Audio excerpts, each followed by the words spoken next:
할렐루야. 우리 함께 좀 옆에 있는 제게 인사하겠습니다. 진부함 드리지 말고 전부를 드립시다. 인사할까요? 우리 다시 한번 인사할 때 고인물 되지 말고 생수 됩시다. 시작. 네, 여러분 특별히 정말 뭐랄까요, 교회 식구들은요 진짜 고인물 되기가 십상입니다. 왜냐하면 보이지 않는 하나님을 예배한다는 것, 믿음이 뒷받침되지 않으면 형식으로 흘러갈 수가 있는 거죠. 그래서 오늘 내 마음을 여러분 잘 살펴서 고인물 되지 않고 정말 생수같이 새롭게 솟아나는 그런 은혜가 있기를 주님 여러분 축복합니다. 우리 그 기대감을 가지고 우리 예배의 부름 함께를 선포하며 우리 예배를 준비하며 나가겠습니다. 시작. 하나님은 시퍼렇게 살아계십니다. 하나님은 조건 없이 우리를 사랑하십니다. 하나님은 우리에게 지금 일하십니다. 우리는 최선을 다해 예배하겠습니다. 아멘. 어제 우리 교회 대청소를 하는 날이었어요. 그래서 우리 어제 한 6명, 7명 정도 청년들이 나왔던 것 같은데 한 2-3시간 정도 같이 일을 했는데 너무 감사했고 또 이런 여러분의 헌신들이 또 교회 가운데 많은 또 힘을 또 함께 좀 모았을 것 같습니다. 여러분 청소의 유익이 뭐죠? 청소의 유익? 여러분 청소 왜 해요? 깨끗해지려고. 또 스트레스 풀려고. 생각 정리하려고. 또 벌레. 그래요. 그럼 나올 수 있죠. 안 그래도 나 그 얘기 하려고 했어요. 여러분 그 주방에 1인치에 세균이 여러분 몇 마리가 있는지 아세요? 1인치에 몇 마리 있을 것 같아요? 너무 차이가 나서 76만 마리가 있대요. 1인치에. 그러니까 주방을 우리가 한 어느 정도 잡게 되면 진짜 무슨 수천 마리까지도 될 수가 있는 거죠. 그러니까 우리가 청소라는 것은 다양한 이유가 있겠지만 기본적으로 이 나쁜 세균을 몰아주는 역할이 있겠죠. 자, 오늘 우리가 읽었던 본문 말씀은 너무 유명한 말씀이에요. 예수님께서 지금 뭐 하시죠? 청소하십니다. 성전을 청소하는 장면이에요. 우리 12절 말씀을 같이 한번 화면을 좀 참고해서 보도록 하겠습니다. 시작. 예수께서 성전에 들어가서 매매하는 모든 사람들을 내쫓으시며 돈 바꾸는 사람들의 상과 비둘기 파는 사람들의 의자를 둘러 엎으시고, 지금 예수님은 성전을 청소하시는데 매매하는 사람들 그리고 돈 바꾸는 이 환전상들을 지금 내쫓으시면서 성전을 청소하고 있습니다. 그런데 여러분 이제 내일 우리 하루 한 구절 펴보시면 알겠지만 이제 시작되는 이 한 주간에는 예수님께서 이 고난주간의 행적들을 월요일부터 금요일까지 살펴볼 겁니다. 하루 한 구절을 통해서. 그런데 오늘 예수님께서 이 여러분 고난주간이 뭐죠? 예수님이 이 땅의 마지막 한 주간이었습니다. 여러분에게 일주일이 남는다면 여러분 뭘 하시겠어요? 근데 되게 귀한 일을 하겠죠. 뭐가 됐든 간에 뭐 결혼할 수도 있고 한 주 남았으니까 결혼이나 해보자 죽기 전에 그럴 수도 있고 저기 세계 일주가 어떤 간에 귀한 일을 하겠죠. 근데 오늘 이 귀한 시간에 예수님은 이 고난주간의 첫째 월요일에 바로 이 성전을 뒤엎는 대청소를 시작을 하셨다라는 거예요. 그만큼 예수님의 역사상 그리고 인류에게 줄 수 있는 유익이 크기 때문에 이 성전 청소는 굉장히 중요한 의미를 갖는다는 거죠. 그럼 뭐가 중요할까요? 여러분 성전이란 하나님이 계셔야 됩니다. 맞죠? 하나님과 교통이 그래서 돼야 돼요. 무늬만 있고 껍데기만 남은 성전은 사실 아무짝에도 쓸모가 없는 겁니다. 그래서 하나님과 교통이 있고 하나님이 계셔야만 성전인데 이 계시지 않고 교통이 안 되면 능력도 없고 필요도 없는 거겠죠. 그런데 예수님이 보시기에 지금 성전에서 장사하는 사람들과 환전하는 사람들만이 있을 뿐 거기에 누가 안 계신 겁니까? 거기에 누가 안 계시는 거죠? 하나님이 안 계시는 거예요. 예수님 봐주셨을 때는 거기에 하나님이 계셨다라면 그 성전을 청소할 필요가 없었습니다. 그런데 하나님과의 교통이 막히고 하나님이 계시지 않으니까 거기를 청소를 해야만 됐던 거죠. 자, 13절 말씀을 그게 잘 보여집니다. 자, 13절을 한번 눈으로 보세요. 그들에게 이르시되 기록된 바 내 집은 뭐하는 집이라? 기도하는 집이라. 그러니까 기도가 뭘 의미합니까? 하나님과 교통하는 것, 하나님을 만나는 것, 하나님의 임재를 경험하는 것. 그런데 그런 일컬음을 받으리라 하였거늘 너희는 뭘로 만들었도다? 강도의 소굴로 만들었다는 거예요. 여러분 여기서 말하는 이 강도는요, 실제 강도를 말하는 게 아니라 그만큼 하나님을 대신해서 하나님이 가득해야 될 그 성전에 도리어 사람들의 영혼과 사람의 내면을 훔쳐가는 찌꺼기 같은 그런 세력들, 세균 같은 존재들이 많았다라는 겁니다. 이게 바로 강도 훔쳐간다. 그러니까 오늘 예수님 보시기에는 이 성전을 청소할 수밖에 없었어요. 내게 이제 예수님 월요일부터 이제 금요일날 돌아가셨으니까 내게 남은 시간이 4일밖에 없는데 예수님 보시기에 이거는 넘어갈 수 없다. 반드시 짚고 뒤집어 엎고 갈 수밖에 없을 정도로 너무나 성전에 하나님이 안 계시고 도리어 이 찌꺼기를 내몰아야만 하나님이 회복될 수 있기 때문에 오늘 예수님은 그 아까운 시간을 들여서라도 이 성전의 대청소를 시작을 하셨다는 거예요. 자, 그렇다면 구체적으로 오늘 본문이 말하는 이 강도, 사람들의 영혼을 탈취하고 사람들의 영혼이 하나님께로 가지 못하도록 만든 이 도둑 강도, 이 강도의 정체성이 뭘까요? 결론을 먼저 얘기하자면 바로 목적의 변질입니다. 목적의 변질이 우리의 내면을 훔쳐가게 만드는 강도라는 거예요. 자, 우리 12절 말씀을 한 번 더 보여주세요. 자, 예수께서 성전에 들어가서 성전 안에서 매매하는 모든 사람들을 내쫓으시며 돈 바꾸는 사람들의 이렇게 쭉쭉쭉 이어지게 됩니다. 그리고 이걸 뒤에 엎으셨대요. 지금 매매하는 사람들, 장사치들, 그리고 환전하는 사람들, 환전상들, 이 두 가지의 부류가 지금 성전을 예수님 보시기에는 어지럽히고 하나님의 임재를 막는 세력으로 지금 규정하고 있는 겁니다. 근데 여러분, 사람들은 오해요. 이 본문을 보면서 성전에서 매매하면 안 되지, 성전에서 돈 바꾸면 안 되지. 근데 여러분, 이때는 그게 당연했고 필수적인 일이었습니다. 왜냐하면 여러분, 이 당시에 성전은 어떤 기능을 했죠? 지금 우리처럼 앉아서 예배만 드리지 않았어요. 와서 실제 소와 양을 때려잡고 피 뽑고 그래서 하나님께 각을 떠서 올려드려야 됩니다. 그런데 제물의 여러분 첫 번째 조건이 뭐예요? 제물. 하나님께 올려드렸을 때 첫 번째 가장 중요한 조건이 뭡니까? 뭐가 없어야 된다? 흠이 없어야 됩니다. 제물에 흠이 없어야 돼요. 근데 여러분, 만약에 성전이 부천에 있는데 저기 부산에서 올라온다고 쳐보세요. 그럼 여러분, 올라오다 보면 막 양들이 막 벽에 박고 그러다 보면 몸에 상처가 나요, 안 나요? 나잖아요. 그러니까 이 원거리에서 오는 사람들이 제물에 흠이 생길까봐 주최 측, 그러니까 성전을 관리하는 사람들, 제사장이나 레위인들이 미리 양들을 구매해 놨습니다. 그리고 돈을 내고 살 수 있도록 양들을 판매점까지 했던 거예요. 원활한 예배 진행을 위해서, 그리고 흠없는 제물을 확보하기 위해서. 또한 여러분, 환전상, 이 당시에는요, 여러분, 화폐가 이미 로마의 이 속국이었습니다. 유다는. 그러다 보니까 화폐가 다 뭐죠? 로마 화폐로 통용이 되는 거예요. 그런데 유대교에서는 이 거룩한 성전은 무슨 로마 화폐야? 라는 인식이 있었기 때문에 사회에서 쓰던 로마 화폐를 가지고 와서 유대 화폐로 환전을 했어야 됐습니다. 그래서 환전하고 그걸로 양을 구입해야 되기 때문에. 그러니까 오늘 이 예수님께서 쫓아내시려는 세력, 이 매매상들, 그리고 환전상들은 정말로 그 당시에 쫓겨날 사람들이 아니라 오히려 예배를 돕는 사람들이었고 예배를 위해서 필수적으로 존재해야만 됐던 사람들이었어요.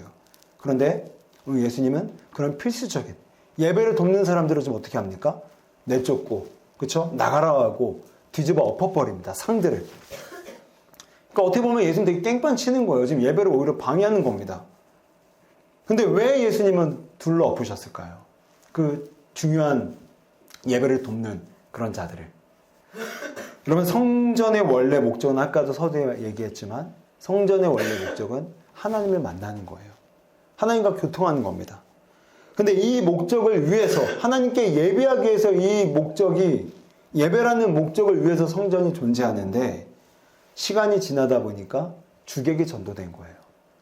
예배를 위해서 매매상과 환전상이 있는 게 아니라 시간이 지나다 보니까 주객이 전도돼서 매매와 환전을 위해서 예배가 존재하는 형식만 남게 됐다는 겁니다.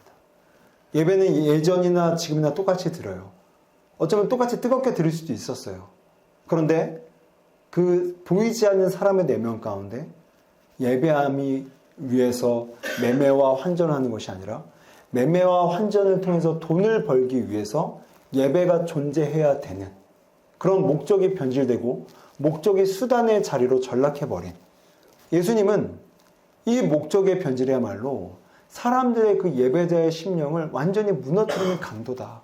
그래서 이 강도의 이 세력들을 내가 내 남은 4일의 이 인생의 시간 앞에서 이거 뒤집어 놓고 가지 않으면 우리 인류 망할 수밖에 없다.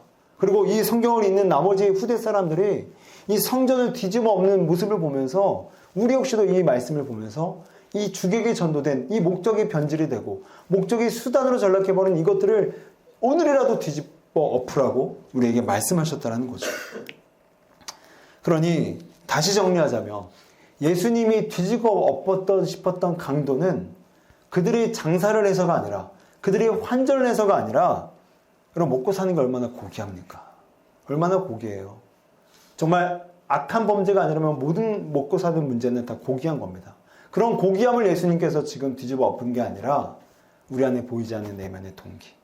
내가 왜 여기서 환전을 하고 있고 왜 내가 여기서 매매를 하고 있는지 그 목적이 예배가 아니라 이 수단이 목적이 되어버렸을 때 예수님은 뒤집어 엎으실 수밖에 없다는 거예요. 왜요? 그것들이 강도의 마음이기 때문에. 순수하고 하나님께 나아가려는 모든 마음들을 다 탈취할 수밖에 없기 때문에. 여러분 이건 우리의 모습에도 비슷하게 나타납니다. 여러분 우리가 맨 처음에 대학에 가고 여러분 공부했을 때 여러분 어떤 마음으로 공부했어요? 대학 가서 공부했을 때 여러분 어떤 마음으로 공부해요?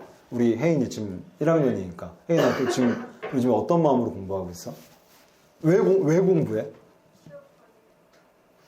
그렇죠. 근데 내가 원하는 답은 아니었어요. 또 대학생 또 누구 있어? 대학생 또 아 세나 앞에 있구나. 세나 왜 공부해? 전공 지식을 얻으려고. 지금 뭐 둘 다 혜인이나 세나나 다 현실적인 이유를 잘 됐어요. 너무나 뭐 맞는 말이죠. 취업도 해야 되고 전공을 살려야 되니까. 근데 더 근본적인 우리가 왜 공부해야 되냐? 바로 누구의 영광을 위해서? 하나님의 영광을 위해서. 라는 마음으로 우리는 다 공부를 했습니다. 또 지금 하고 있을 거고요. 그런데 시간이 지나다 보니까 하나님의 영광을 위해서 공부하려는 그 목적이 나의 출세를 위해서 전도가 되는 거예요. 주객이 전도가 되는 거예요. 그래서 나의 학점을 위해서, 나의 스펙을 위해서 공부가 원래 수단이었지만 그 공부 자체가 목적이 되었다는 거예요. 무슨 말인지 알겠죠? 공부는 여러분 수단이 되어야 됩니다. 절대로 목적이 되어서는 안 돼요. 목적은 뭐예요? 하나님 나라를 위해서. 먼저 그의 나라와 그의 의를 구하기 위해서. 하나님께서 나를 보내주신 이 땅의 사명을 위해서. 그걸 위해서 공부라는 수단을 통해서 그 비전을 성취해야 되는데 언제부턴가 그 수단이었던 공부의 자리가 내 머리 꼭대기에 올라와서 내 인생을 끌고 가는 목적이 돼버린 거예요. 또 이런 예를 들 수 있겠죠. 그럼 신앙생활 마찬가지예요. 맨 처음에 우리가 신앙생활 시작했을 때, 그리고 저도 이제 고등학교 2학년 때 처음은 아니었고, 돌아온 탕자였다가 돌아온 게 고등학교 2학년 때였거든요.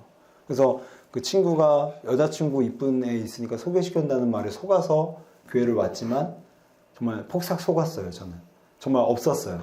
근데 어쨌든 하나님의 은혜로 예수님을 만나게 됐고, 그 예수님을 만남이 내 마음 가운데 이제 내가 뭐를 해도 주를 위해서 살아야 되겠다.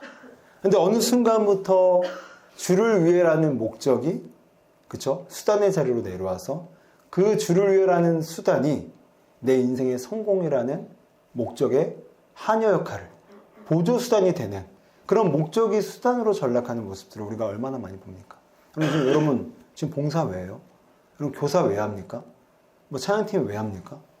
맨 처음에 우리 마음은 안 그랬을 거예요. 주를 위해서. 근데 시간 지나다 보니까 그래도 내가 뭐 이렇게 하나라도 해야 그래도 좀 쪽팔리지 않겠는가. 뭐 이거라도 해야 내가 좀 자리매김하지 않겠는가. 라는 다 목적이 수단이 돼버린. 여러분 SNS 활동도 마찬가지죠. 여러분 SNS 우리가 정말 믿음으로 할 때 여러분 어떻게 해야 됩니까? 믿음의 교통을 위해서 해야 돼요. 그 저도 안 되지만 SNS 하다가 저는 잠깐 멈추고 눈 감고 기도해요. 누가 아픈 소식을 올렸다. 눈 감고 기도합니다. 근데 믿음이 떨어지면 어떻게 돼요? 더 많은 팔로우 수와 더 많은 좋아요 수를 집착하는 그런 집착쟁이가 되더라고요. 그만큼 목적의 수단이 돼버린 거예요. 나의 영광과 나의 영예와 나의 이력과 스펙을 위해서 다 목적의 수단이 돼버린 겁니다. 오늘 예수님께서 이거를 지금 뒤집어 엎겠다라는 거예요. 이거 넘어가지 못하겠다라는 겁니다. 내 인생 4일밖에 남지 않았지만 이 아까운 시간 쪽에서라도 많은 사람들이 이 진짜 목적, 하나님의 영광이라는 목적을 잃어버리고 그걸 망각하고 그 목적이 내 인생의 출세와 성공이라는 수단의 자료로 전락해버리게 되면 그 인생 망하기 때문에 예수님은 그렇죠? 뒤집어 엎을 수밖에 없더라는 겁니다. 여러분, 왜 예수님은 그 인생을 망할 수밖에 없게 봤을까요? 도대체 우리가 이 목적이 변질이 되면, 목적이 수단이 되면 우리에게 생기는 영적인 폐해가 뭡니까? 여러분, 화면 한 번 더 넘겨주시게 되면 이 조선을 건국했던 이성계가 이런 말을 했어요. 이 이성계는요, 신궁이었습니다. 정말 화를 잘 쐈대요. 그래서 아버지가 야, 천하에 너 같은 사람 없겠다라는 말을 할 정도로. 근데 이성계가 이런 말을 했어요. 화살이 관역을 찾아가는 것이 아니라 활 쏘는 이가 관역으로 화살을 보내는 것이다. 이건 되게 멋있는 말이죠. 근데 여러분 무슨 뜻인지 잘 모르겠죠.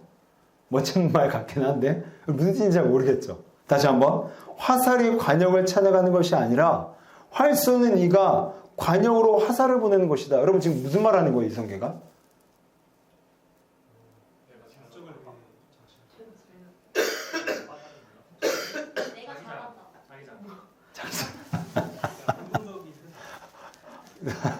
좀 더 있어 보이지만 땡이야. 자기 자랑은 뭐야? 지금 내가 이성계 자기 자랑인데 내가 가져왔겠니? 써라. 그리고 자기 자랑이 아니라 너무 신선해서 충격을 받았어요. 이걸 어떻게 자기 자랑으로 보지? 아니죠. 어떻게 보면 자기 자랑을 볼 수는 있겠다. 멋진 말을 했으니까.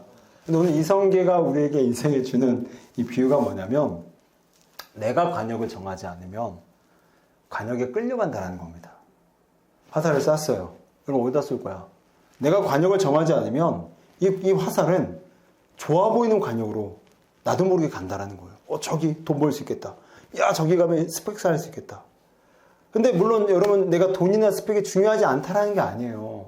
저도 돈 되게 좋아하고 스펙 되게 좋아합니다. 살아보면 너무 편리하고 좋아. 이점이 많아. 그런데 그 스펙과 돈은 수단이 돼야 돼요. 어떤 목적을 위해서? 하나님 나라를 추구하기 위해서. 그런데 문제는 내가 관역을 정하지 않으면 그 관역이 내 화살을 끌고 가요. 끌고 다녀요. 그래서 야, 너 그냥 돈만 벌면 돼. 너 스펙만 쌓으면 돼. 결국 오늘 이성계가 말하는 게 뭐죠? 내가 주체성이 돼야 된다는 겁니다. 그럼 오늘 우리가 어떻게 적용이 됩니까? 내가 하나님 나라라는 목적으로 관역을 정하지 않으면 반드시 내 인생의 활은, 내가 추구하는 모든 에너지와 시간과 모든 그 추구하는 모든 방향, 그것들은, 애씀들은 다 하나님 나라라는 목적이라는 관역을 쫓아가지 않고 세상의 유혹이라는 관역에 나의 활을 끌어당긴다라는 거예요. 그러니까 오늘 이성계가 오늘 우리에게 주는 메시지는, 내가 하나님 나라를 추구하는 목적을 반드시 고정해야 된다는 겁니다. 그게 안 되면 세상에 좋아 보이는 유혹의 관역이 내 화를 끌어당겨요. 야, 너 돈 벌어서 빨리 잘 먹고 잘 살아야지. 너 빨리 이력하고 스펙해서 떵떵거리는 남들 앞에서 자랑할 수 있는 스펙 따야지. 그러면 이 망가짐을 잘 보여주는 인물이 누구냐면 바로 솔로몬 왕입니다. 여러분, 솔로몬, 우리가 너무 성경에서 흔하게 봤던 인물이지만 여러분, 왕입니다. 여러분, 왕은, 이 시대의 왕은 그냥 절대예요, 절대. 제가 한번 예전에 그런 말 한 적 있잖아요. 조선시대 때는 신하들이 왕 옆에서 다 이러고 있었다고요. 왜요? 입냄새 났다가는 그냥 그 자리에서 그냥 죽는 거야. 야, 너 입냄새 나? 야, 얘 목 잘라.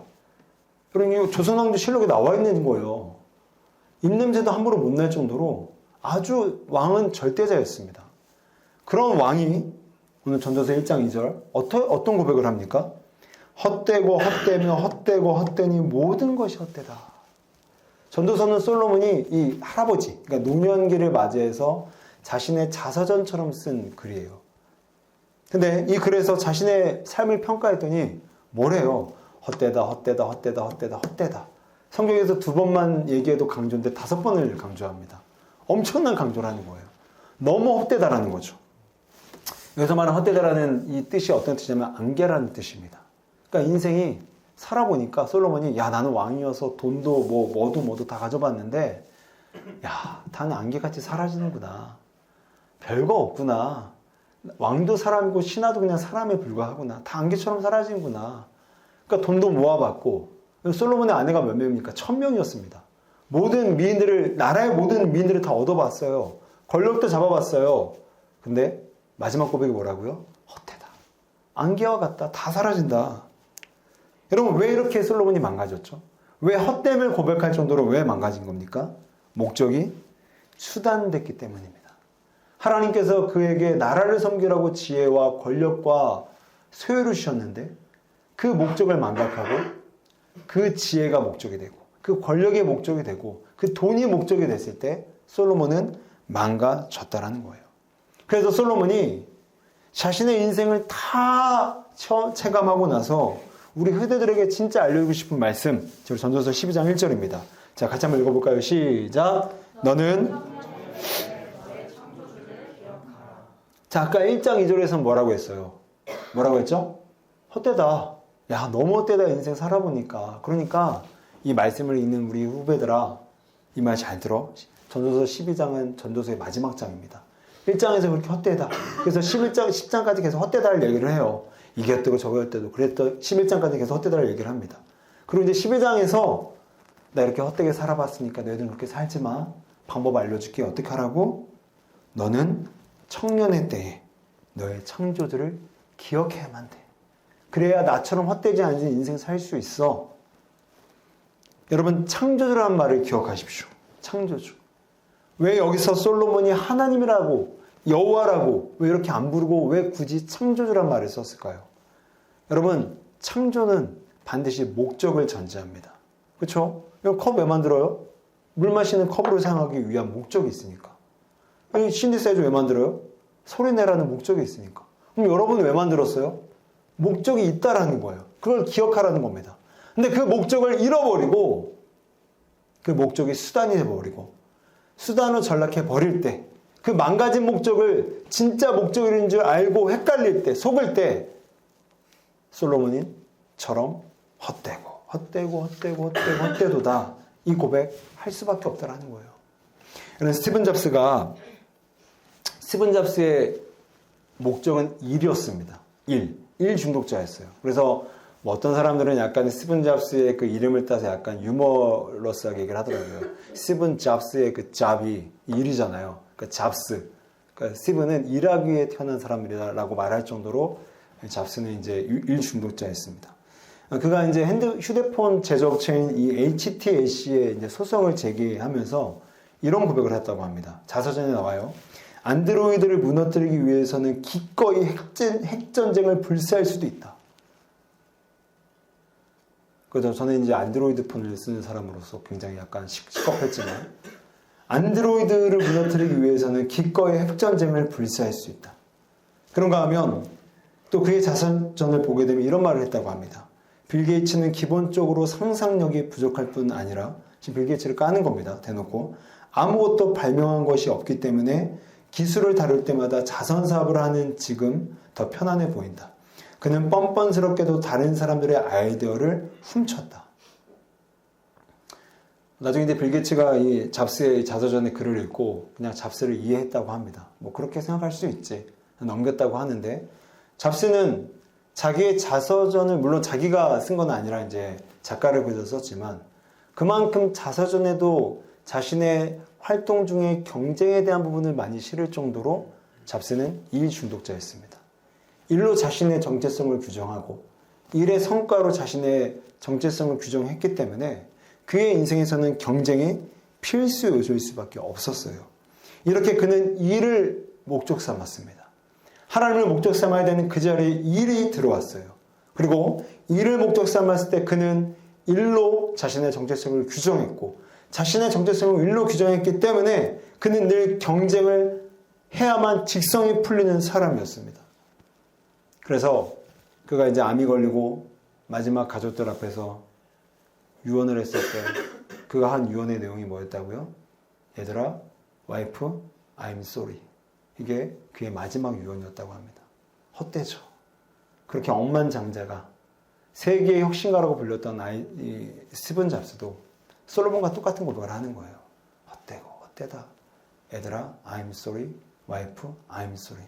이건 무슨 말입니까? 우리가 목적의 자리에서 끌어내려 수단이라는 자리로 전락시킬 때 반드시 대가 치릅니다. 그럼 어쩌면 청년의 때는요, 제가 느끼는 것만큼의 그런 심각함을 못 느낄 수도 있어요. 왜냐하면 지금은 전쟁터거든. 어찌됐든 간에 취업해야 되고, 뭐 언제 지금 목사님 목적 언제 따지고 있습니까? 지금 바빠 죽겠고, 빨리 취업하고, 이직하고, 자격증 따고, 시험 보고. 저도 그거 알고요. 제가 늘 얘기하지만, 요즘에 노량진에서 가장 많은 나이대는 50대, 60대라는 통계 결과도 나와 있어요. 여러분만 바쁜 게 아니에요. 착각하지 마세요. 여러분만 전쟁을 살아가는 게 아닙니다. 30대, 40대, 50대도 똑같은 전쟁터를 살아가고 있어요. 그러면 오늘 이 말씀을 누군가는 어떤 사람들은 심각하게 여길 수도 있고 어떤 누군가는 흘려버릴 수도 있겠지만 여러분 심각하게 받았으면 좋겠어요. 오늘 우리가 무엇을 이루건 어떠한 성과를 내든 간에 그것이 하나님의 영광과 먼저 그의 나라와 그의 의를 추구한다라는 목적을 아니라면 솔로몬처럼 왕이어서 모든 소유, 모든 권력을 가진 사람도 헛되다. 스티븐 잡스도 I'm sorry라고 말한 것처럼 반드시 그 사람의 인생도 헛되다라는 고백을 할 수밖에 없습니다. 그러므로 여러분 바로 지금 이 20대, 30대라는 이 청년의 때에 솔로몬이 뭐라고 얘기합니까? 너의 창조주를 기억해라. 너를 왜 지으셨는지, 왜 창조주 하나님이 너를 만드셨는지 그 목적을 기억하지 않으면 어떤 소유를, 어떤 성과를, 어떤 공로를 이루었건 간에 그것은 바로 망하는 인생, 망가진 인생을 살 수밖에 없다라는 말입니다. 여러분, 그렇다면 우리는 마지막으로요, 어떻게 이 목적을 회복할 수 있을까요? 자, 우리 말씀을 한 번 더 읽을게요. 자, 히브리서 4장 12절 말씀입니다. 시작. 하나님의 말씀은 살아있고 활력이 있어 좌우의 날선 어떤 검보다도 예리하여 혼과 영과 및 관절과 골수를 찔러 쪼개기까지 하며 또 마음의 생각과 뜻을 판단하나니. 여러분, 이 말씀 우리 언제 본 말씀이죠? 어제요. 역시 하루 한 구절을 한 사람들은 태가 납니다. 언제 본 말씀이죠? 어제 본 말씀이잖아요. 여러분, 여기서 하나님의 말씀은 활력이 있다고 얘기를 합니다. 근데 이 활력을 헬라어로 바로 직역을 하게 되면 에너지라는 뜻입니다. 여러분, 오직 하나님의 말씀만을 묵상했을 때 우리의 혼과 영과 관절과 골수를 찔러 쪼개는 에너지가 나온다는 거예요. 무슨 말입니까?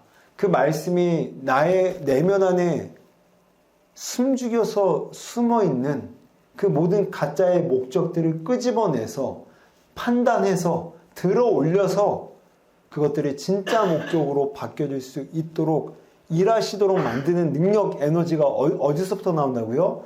말씀으로부터 나온다는 겁니다. 말씀. 여러분, 저는 성경을 가끔 이제 그런 비유를 들어요. 성경은 조강훈 인생 사용 설명서다. 그러니까 내 목적을 방황할 때, 내가 점점 나이가 들면서 어떤 진로를 선택해야 될지 잘 모를 때 저는 조강훈 인생 설명서를 핍니다. 그리고 거기서 설명서를 읽어요. 그리고 제가 가야 될 진로들을 여기서 많이 통찰과 많은 깊은 에너지를 저는 뽑아냅니다. 여러분, 우리가 라디오를 쓸 때나 아니면 내비게이션을 쓸 때 반드시 설명서를 읽어야 나도 모르는 정말 디테일한 그런 활용들을 하게 되잖아요. 마찬가지로 여러분, 고작 기기 하나 쓰는데도 여러분 설명서를 1시간, 2시간씩 꼼꼼히 읽어가면서 차 하나 사면은 그 차 설명서를 며칠에 걸쳐서 도파해내면서 그 차 어쩌면 폐차될 건데 우리는 영원히 살아야 되는데 천국과 지옥에서 반드시 우리는 영원히 살아야 되는 존재인데 한 10년 타면 차 폐차할 그 설명서도 여러분 2, 3일을 걸쳐서 밤새 읽으면서 어떻게 내 인생을 살아가는데 내 인생을 내가 활용해야 되는데 내 진로를 정해야 되는데 어떻게 인생 사용 설명서를 어떻게 안 읽고 배기냐고요. 그런 무대뽀가 어디 있고 그런 미련한 사람이 어디 있습니까? 사랑하는 청년 여러분, 이제 말씀을 정리하도록 할게요. 여러분, 말씀을 정리하면서 한 형제의 간증을 짧게 좀 잠깐만 나누고 말씀을 정리하도록 하겠습니다. 이 형제는 지금 군대에 있는 형제인데요. 이 얼마 전에 한 인터넷 매체에다가 자신의 간증을 이제 공유했던 한 형제입니다. 제가 사진이 있지만 오늘 가져오지 못했어요. 이제 군복을 입고 찍었던 형제의 사진을 보여주면서 간증을 했는데 이런 간증을 하더라고요. 잘 들어보십시오. 저는 주일마다 교회는 나갔지만 술 마시고 밤과 낮이 뒤바뀐 생활을 하기 일쑤였고 삶의 어떤 목표도 목적도 없이 살았습니다. 매사에 부정적이었고 술을 마시며 알딸딸하게 취한 기분으로 하루를 보내는 것이 유일한 위로였습니다. 그러던 중 군대에 입대하게 되었습니다. 입대한 지 9개월이 지난 어느 날 예배당 방송실에서 기도원협회라는 단체에서 나눠주었던 포켓 성경을 발견했습니다. 성경을 폈습니다. 성경을 읽는 것은 처음이었습니다. 그를 믿는 자는 심판을 받지 아니하는 것이요 믿지 아니하는 자는 하나님의 독생자의 이름을 믿지 아니하므로 벌써 심판을 받은 것이니라. 요한복음 3장 18절. 저는 요한복음 이 말씀을 읽다가 몇 초도 안 되는 그 짧은 시간에 절대적인 빛을 보았습니다. 거룩하고 아름답고 어미하신 그분의 빛이었습니다. 정 그대로 그 자리에서 얼어버렸고 눈물만 흘렸습니다. 그리고 살려달라고 애원했습니다. 그 빛 앞에서 전 아무것도 어떤 말도 할 수 없었습니다. 두려웠습니다. 내가 무시하고 조롱하며 경멸했던 예수님을 발견했습니다. 하나님을 믿는 것이 마치 나의 선택인 줄 알았던 교만하고 어리석은 내 모습이 떠올랐습니다. 죄인 중에 죄인임을 고백할 수밖에 없었습니다.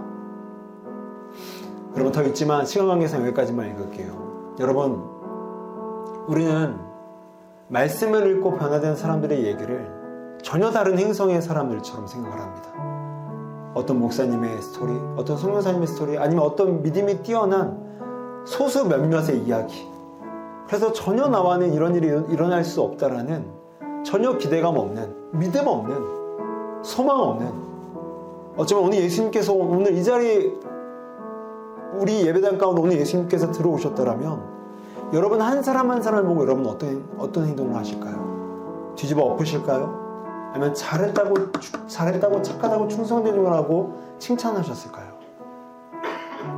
여러분 오늘 이 형제는 술로 자신의 인생을 살았고 알딸딸한 기분이 아니면 하루를 넘어가지 못하는 어쩌면 우리보다 더 약한 더 악한 그런 습관의 삶을 살았어요. 그러나 말씀을 펴보았고 그 말씀이 내 어두운 심령 가운데 빛으로 들어와서 이 형제의 삶을 그 순간 온전히 송두리째 변화시켰던 것처럼 오늘 말씀은 하나님의 말씀은 살아있고 활력이 있어. 그분의 말씀은 살아있고 에너지가 있어서 우리를 변화시킬 줄로 믿습니다. 여러분 잘못된 목적, 가짜 목적이 수단돼 버린 여러분의 현실 이제 그냥 방치하지 말고 하나님 회복하기를 원합니다. 진정한 목적으로 하나님을 하는 목적을 향해서 나아가기를 원합니다. 이런 기대를 가지고 여러분 성경을 펴십시오. 특별히 여러분 이번 한 주간 아까 얘기했던 것처럼 월요일부터 금요일까지 하루 한 구절 예수님께서 월요일부터 금요일까지 사셨던 삶의 행적들을 살펴보는 구간입니다. 그럼 매일매일 성경을 피시고 하루 한 구절의 책자를 피셔서 예수님이 어떤 목적으로 인생을 살아가셨는지 그렇다면 나의 인생의 목적은 뭐가 되어야 되는지를 그런 말씀 안에서 인생 사용 설명서를 펴서 그 인생대로 살아가십시오. 그 설명서대로 살아가십시오. 그러면 여러분의 목적은 반드시 본 궤도에 오를 줄로 믿습니다. 그리고 바로 그런 인생이 솔로몬처럼 스티븐 잡스처럼 헛되다 I'm sorry라는 그런 고백이 아니라 하나님 내가 잘 살았습니다. 내가 주 안에서 변화됐습니다. 나의 목적대로 내게 주신 목적대로 난 살아갔습니다 라는 고백으로 우리의 모든 날마다의 고백이 선포될 줄로 믿습니다. 그럼 우리가 되기를 주님의 이름으로 축복합니다.